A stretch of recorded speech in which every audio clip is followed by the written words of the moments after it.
নতুন মৌসুমের জন্য শক্তিশালী দল গড়েছে মোহামেডান।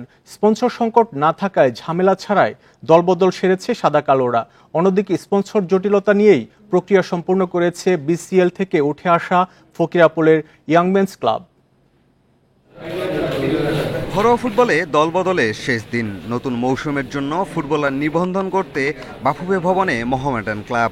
এবার সাদা কালোদের মোট ফুটবলার 37 জন, খুব বেশি পরিবর্তন আনেনি। পুরনো দল ধরে রেখেই গত মৌসুমের চেয়ে ভালো ফুটবল উপহার দিতে চায় মোহামেডান।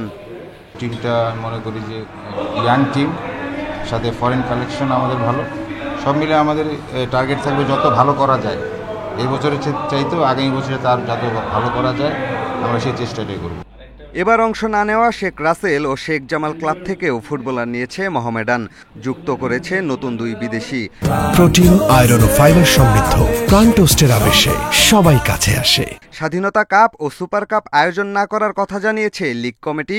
তবে 5টি টুর্নামেন্টের জন্যই প্রস্তুত হয়ে দল গড়েছে মোহামেডান। ফরেন প্লেয়ার গত বছরের 4 জন আছে, সুলেমান অবশ্যই আছে, এবং তাদের সাথে 2 জন ইয়াং। আমরা একজন হইল বোর্ডিং, সে লাস্ট ইয়ার ইয়াতে খেলছে, রহমতগঞ্জে খেলছে। আর একজন আমাদের 2 বছর আগে আমাদের সে লাস্ট ইয়ার থাইল্যান্ডে খেলছে, মুজি ওর নাম। ও আসবে। 2 জন নতুন প্লেয়ার আমাদের আসবে, একজন স্টপার আর একজন অ্যাটাকিং মিডফিল্ডার। আর্থিক সমস্যায় সুযোগ পেয়েও 2015-16 মৌসুমে বিপিএল খেলেনি ফকিরেরপুল ইয়াংম্যানস ক্লাব। এবারও সংকট আছে, তবে দলবদল করে অংশ নিশ্চিত করেছে ক্লাবটি। প্রথমবার অংশ নিয়ে তাদের লক্ষ্য লিগে টিকে থাকা। একটু কষ্ট হলেও আমাদের এলাকাবাসী এবং ক্লাব, আমাদের গভর্নিং বডির সভাপতি সবার সহযোগিতা নিয়ে আমরা টিম আজকে রেজিস্ট্রেশন জমা দিলাম। টিকে থাকার জন্যই আমরা টিমটা গঠন করেছি।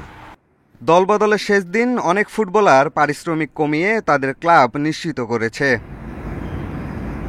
পিয়াস সাহা, ইন্ডিপেন্ডেন্ট নিউজ, ঢাকা।